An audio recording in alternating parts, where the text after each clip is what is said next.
What is up, everyone? It is Stephanie here with Infernal TV, and I am bringing you the best albums of 2019. This was another year of super badass albums, and I always do a top 10, but in my video, I only do the top 5 because, in all honesty, I'm sure you probably don't really want to hear me talking that much, so I don't blame you.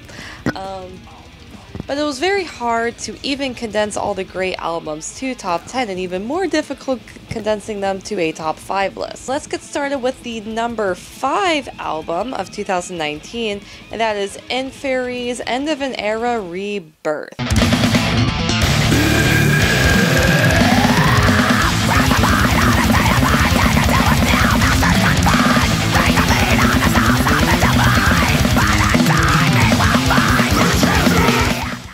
Now, I think a big trend that's going on in metal is remixing and remastering different albums, but Inferi took it a step further and they completely redid the whole album. I thought that was really interesting, and it really shows the band's progression because End of an Era was only their second album. And now that the band, I think and Inferi has had to been around for at least 10 years. They've been around for a little while now. So the Rebirth really does show their maturity and their progression as a band. When they reinvented the End of an Era material, it really sounds a lot better. And right before I did this review, I looked into both the Rebirth and the original, gave them both another listen, and I still say the same thing from when after I listened to Rebirth, is that Rebirth is a lot better, that the songs are a lot more polished. The musicianship, I feel like, even though Inferi probably has some of the greatest players in death metal today, but I feel like they are more familiar with the material. I'm not sure if that's the correct word, but it's like, or they're more just comfortable with the material, with their sound, and you can really hear that in the Rebirth. And then, of course, this is the first album with new vocalist Stevie Boiser, and he is amazing. He is one of my favorite vocalists. I did an interview with him when Inferi was on the Tech Trek, the US tour with Archspire and Vervum.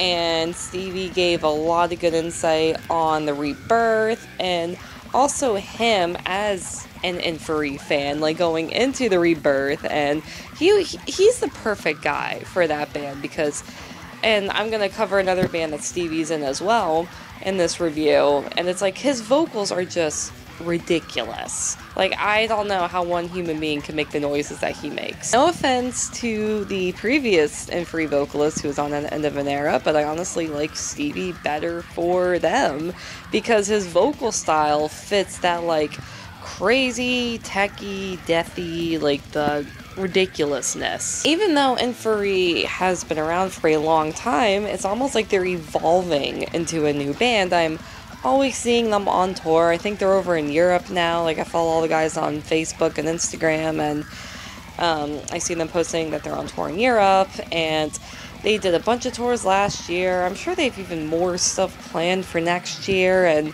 you know, they're really getting the ball rolling, and they're really becoming a major influence in modern death metal.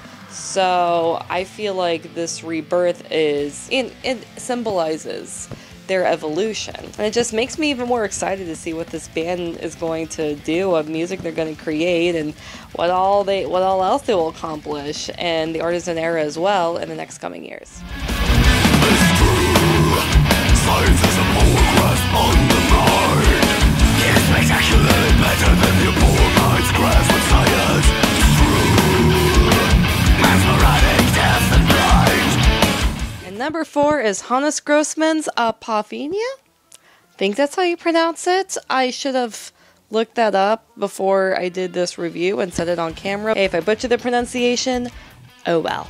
It is number 4 on my list. I think Hannes goes a step above most drummers today because he is proving with his solo material that not only is he probably one of the most amazing drummers around today, but he's also an incredible producer, and he is a brilliant songwriter.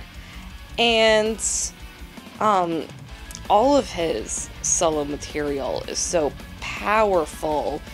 It's so diverse, it's progressive, it's brutal, it's melodic. He obviously gets a lot of credit and a lot of attention for his drumming skills, which he should. He is amazing, and I'm glad he's renowned as, you know, like a incredibly influential and respected drummer. But I don't think he gets enough attention for his solo material, because this is really a strength that not a lot of other drummers can say they have, to be able to write incredible compositions and write songs and be able to write a full album and produce it as well. And this album's also cool because of all the other, you know, the guests that he has on the album, and then all the other contributions. Of course, I call them the Alkaloid Camp. They're like the cute, like, I swear these guys have a bromance or something. Like, you know, of course, Hannes, and then Morean, and Christian Muenzer, and Danny Tunker, and Linus, whatever, how Klausen, blah blah, how you pronounce his last name. It's like they always do things together. They always have bands, and whenever they do their solo material, their off projects, it's like they all kind of play together. It's they have a bromance. I hope they have a bromance. I want to be in this bromance. Can I be in this bromance, guys, please? I don't play instruments, but I could support you. Like, yay, good job. Good job. That was a badass song. Yay. Anyway, so, of course, all those guys were there in the band. Morean contributed to the vocals. I think he did guitars, too. I should have looked more into that before this review, but I'll just edit it in this write-up, I guess. I don't know. Danny Tunker did both rhythm and lead guitars. Linus was on bass. Christian Muenzer had solos in 2 songs. His solo in the song They is freaking killer. Because Christian's like one of my favorite guitar players, and I feel like that was a solo. Like, I can usually recognize his guitar playing, but his solo in that song, I was like, whoa, like, oh my goodness, he's doing something a little different. It was cool. And then Hannes had Marty Friedman and Jeff Loomis come in for 2 tracks. I really like the song Deep. That's the first song. But I really like Jeff's solo in that song, because he is such a killer guitar player. And I've listened to a couple of other Hannes's solo material, and the one thing about this album is, I mean, of course it's very technical. It's, you know, it's brutal, but there's also a lot of really good, like, melodic parts. And listening, especially, like, the song Deep, and a few of the other tracks, like the Flying Pizza Conundrum, like, listening to those songs, it's like, I kind of, like, I want to, well, I mean, I listen to Obscurus and Nibium all the time, but I kind of want to listen back, like, and specifically, like, kind of go back and forth between a couple of the songs on Apophenia, and then also into Omnivium, because I can kind of see some of the writing now with Omnivium. With this album, I could really see how he contributed to Omnivium. And of course, Hannes's performance is amazing.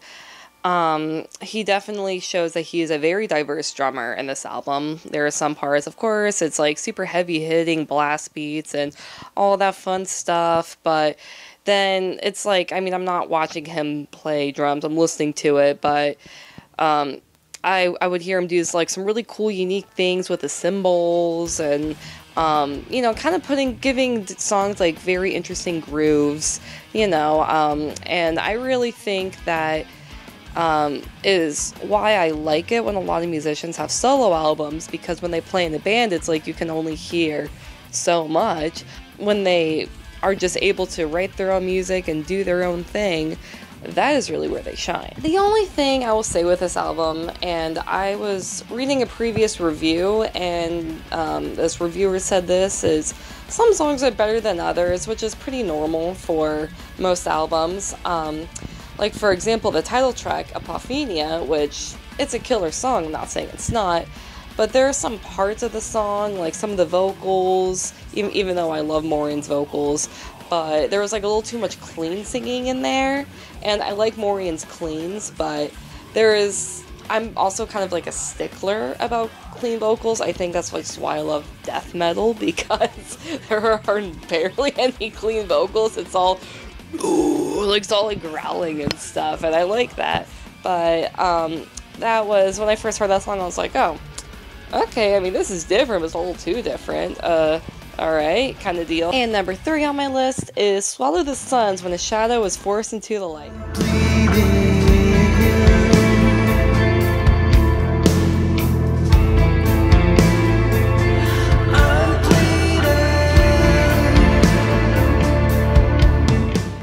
Now, there's something about this band I want to be honest with.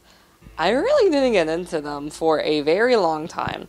Actually, it was this album that got me into them, because I saw them live. They played with Children of Bodom, and I interviewed the band, and I watched them live, and they were the best bands that played at that show, in my opinion. Like, they blew me away. So right after I saw them live, I was like, oh my god, like, I have to listen to this album. So I did, and it's like, I just fell in love with it. I'm not sure what to call, like, the genre or the style. I just personally call it metal, but I've heard other Swallow the Sun fans create, like, little genres for them. But anyway, I also see a lot of bands who kind of fit that, like, melodic, kind of like clean singing kind of style of metal or whatever.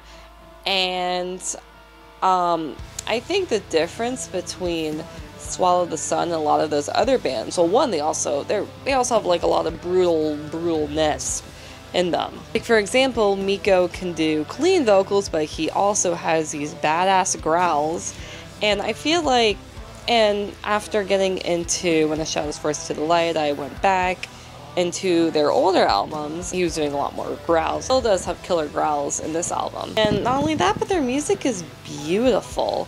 Like, my favorite song on the album is Firelights. And it's like, I mean, of course, there are nice melodies. The song itself is written, like, structurally is written well, but it's like, I can't even explain it. It's just such a beautiful song, but it's also catchy. Like, their songs are all very catchy, even though they're very somber, they're very bleak, but it's like, I don't know, just something about, like, the singing and, like, all the different, like, instrumentals and all that. It's just, you know, like, their songs get stuck in my head so easily, and then it's like, well, shit, now I have to listen to this whole album, you know?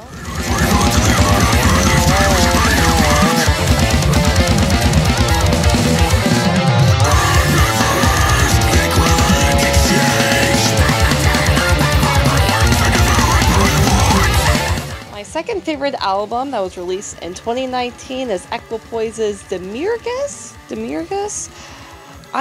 That's another album title. I should have researched the pronunciation before actually going in and recording this video, but I didn't, so anyways, yes, so Equipoise's first album was, it's amazing.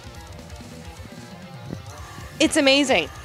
Like, what else can I say? It's brilliant, is what it is, and this band is not getting enough credit, and that pisses me off. Why aren't I seeing this album on more top albums lists? Like, it's incredible! Like, by far one of the best, well, I guess technically, like, tech death metal, like, albums that have come out, but, like, seriously, for a first album, it's brilliant. Absolutely brilliant. I guess if we were to coin them as a technical death metal band, or, like, just, like, even a modern death metal band, either way, they're by far the most insane. Like, some of their, I mean, I'll go more into Equipoise's more, like, progressive elements, but specifically, their brutal parts are ridiculous. Like, they're fast, their like crazy complex playing, and human musicianship, I don't know. And then of course, well, going back to Stevie Boiser, I told you I would mention him again. I mentioned one of his bands, it is Equipoise. So hearing his insane vocals over all the brutalness, that was the first thing to really draw me in. Well, not only that, but of course I pretty much know like all the musicians who played on that album, and I was interested in hearing the band anyway.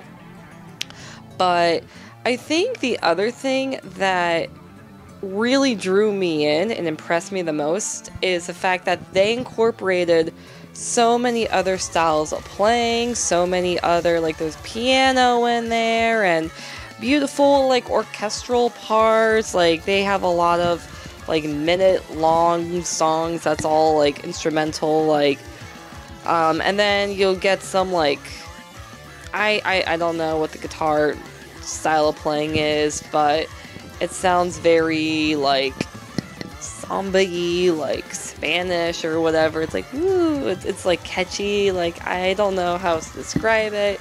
And but then it's like you go into like the brutal death metal, then even like the solos and some of the more not brutal parts, it's like I could hear like jazz solos and all these other different genres of music entwined. And even though a lot of metal bands do include a lot of different genres of music, but it's like not only did Equipoise like really define those influences a lot more than other bands, but they seamlessly like weaved through the metal, like the more aggressive parts, and then into some of the more like progressive and you know, like with all the different other genres and influences and everything. And then going back to the guitar playing, I mean, I honestly think this is probably the best guitar album of 2019.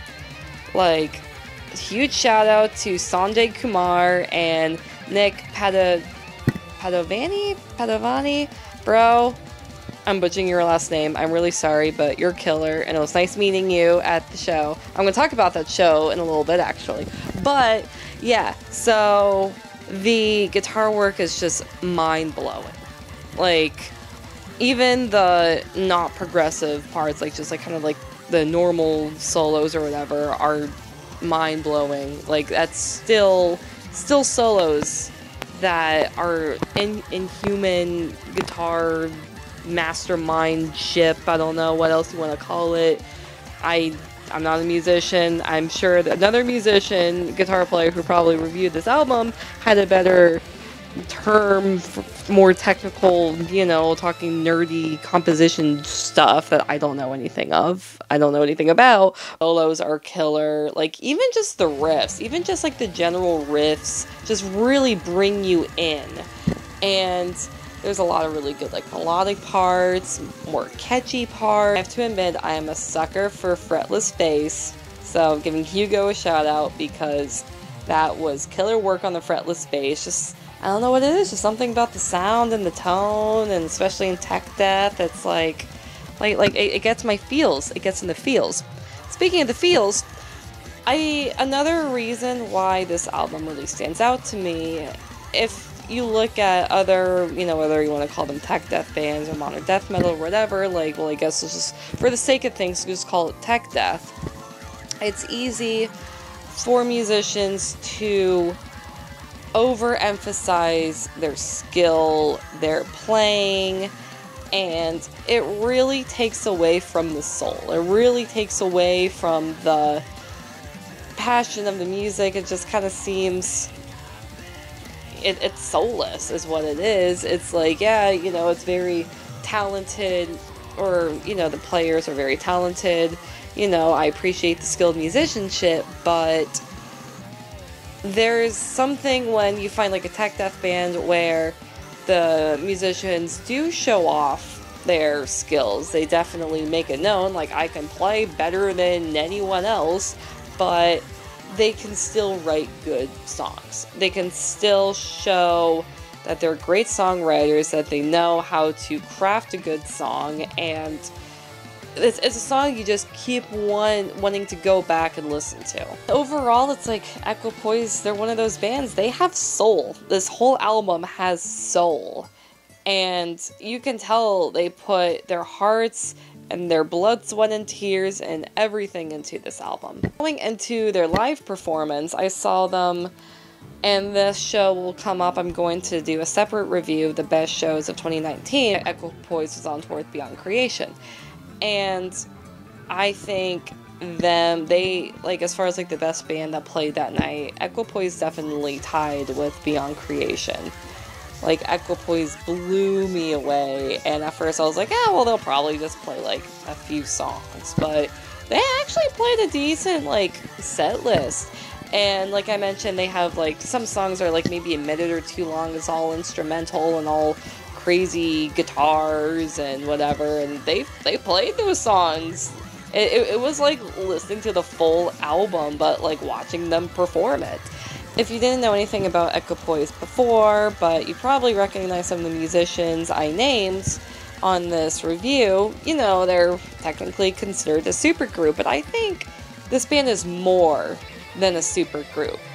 They're their own entity. Like, they're its own, Equipoise is its own band. And I really hope this band blows up because they really deserve it. And finally, my favorite album of 2019 is Nocturne's AD's Paradox.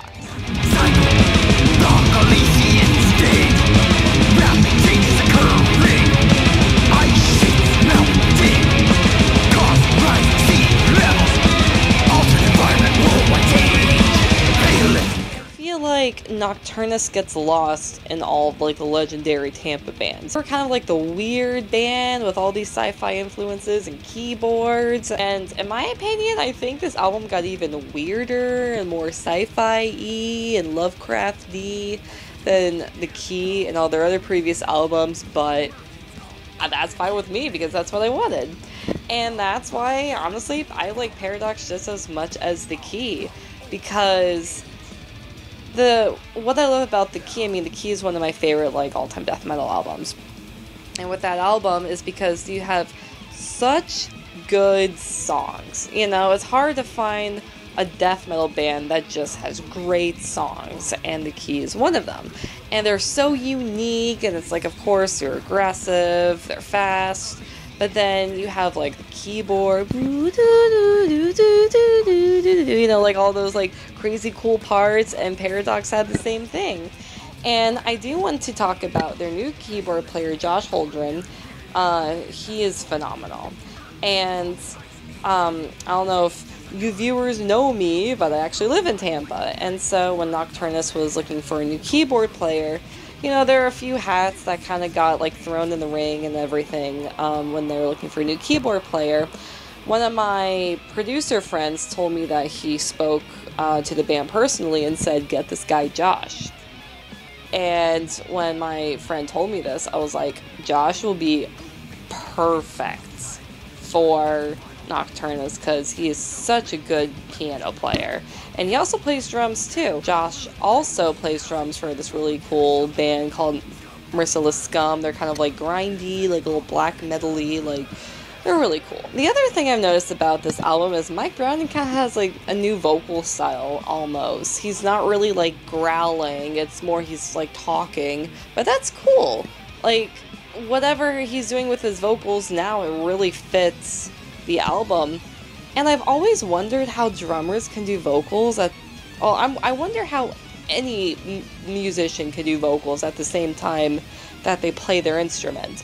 But especially drummers, because my brother's a drummer, and I know it's, like, doing this, and then, of course, like, whatever with your feet, and it's, like, so I really have all respect for drummers. Anyway, but especially ones who do vocals at the same time. Now we're in the part of the metal scene or whatever, where a lot of older classic bands are reforming and releasing new material and touring again, etc., etc. So it's hard to find one of those I mean, I feel like most of it's kind of like a hype thing, you know what I mean? Even though I'm stoked a lot of my favorite older bands are playing shows again, releasing new music, you know, it's never the newer materials as good as their classic material. So it's hard to find a classic older band that really evolves or continues evolving, and Nocturne's AD is that band. Like, they really went above and beyond with Paradox, and they really evolved into a better band, and I'm really excited to see what the future holds for these guys. So thank you so much, everyone. There are also 5 more albums on my favorite albums list, so read the description of this video if you're interested to see what other albums I loved in 2019. And thank you again for watching, and subscribe to Infernal TV's YouTube, follow us on Facebook, follow us on Instagram and Twitter. I'll include all the links to our social media, and in case you haven't heard or purchased any of these albums, I'm going to include links for all of them in the description of this video as well. So here's to 2019, and I am sure 2020 will be just as badass and brutal. Stay metal, everyone. God.